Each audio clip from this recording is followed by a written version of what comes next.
সুরক্ষা বোধ করে না। আর আমরা অভিভাবক হয়ে আমরাও চিন্তায় চিন্তায় থাকি যে কখন আমাদের মেয়েরা ঠিক সময় এবং নিরাপদে ফিরে আসবে।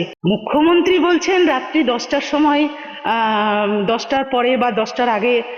দেখুন, আমরা যে রাজ্যটাতে বাস করি, পশ্চিমবঙ্গে, গত 15 বছর ধরে যে ধরনের নারী নির্যাতনের ঘটনা আমাদের সামনে এসছে, আমরা দেখেছি একের পর এক আরজিকর, তারপর ল কলেজ, তারপরে বিভিন্ন, মানে কত বলবো, যত বলা যায় ততটাই যেন কম। হ্যাঁ, প্রত্যেকটা নারী নির্যাতনের ঘটনা এত নৃশংস ঘটনা, কিন্তু তার ঠিকঠাক যে আমরা পাচ্ছি ফল বা তার প্রতিকার আর যাতে না হয়, এই রাজ্য সরকার তার জন্য যে একটা ভালো পদক্ষেপ নেওয়া, যাতে করে দুষ্কৃতকারীরা যারা এসব কাজ ঘটাচ্ছে নারীদের, পশ্চিমবঙ্গের নারীদের উপর, তারা যাতে ভয় পায়, সেইটুকু কিন্তু রাজ্য সরকার এই 15 বছরেও আমাদের করে উঠতে পারেনি। তাতে করে পশ্চিমবঙ্গে নারী নিরাপত্তা নিয়ে একটা বিশাল প্রশ্ন উঠে গেছে, এবং নারীরা রাস্তায় চলাফেরা করতে গেলে পরে যথেষ্ট ভয় ভীত হয়।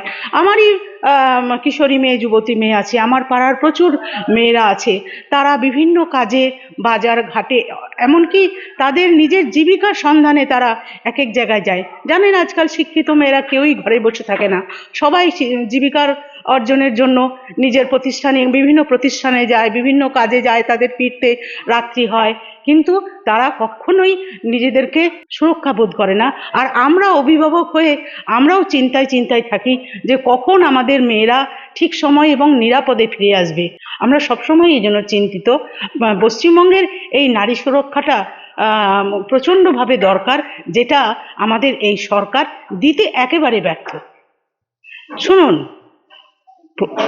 মুখ্যমন্ত্রী বলছেন রাত্রি 10টার সময়, 10টার পরে বা 10টার আগে বাড়িতে ঢুকে যেতে হবে।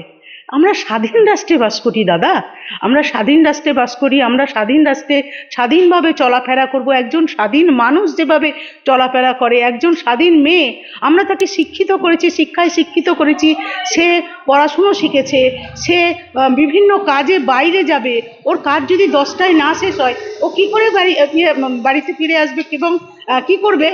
10টার আগেই তাকে ফিরে আসতে হবে, এমন উনি দিতে পারেন না। স্বাধীন রাষ্ট্রে উনি এই ধরনের ফতোয়া দিতে পারেন না। এটা একটা ফতোয়ার মতোই। একদমই নারী সুরক্ষা নেই পশ্চিমবঙ্গের। নারী সুরক্ষায় একেবারে জিরো, 100তে মানে বড় গোল্লা পাবেন উনি। মেয়েরা ঘড়ির কাঁটা দেখে নয়, অধিকার নিয়ে বাঁচবে। নিরাপত্তা যদি না দিতে পারেন, ফতোয়া নয়, জবাব দিন। স্বাধীন রাজ্যে ভয় নয়, সুরক্ষা চাই, এখনই চাই।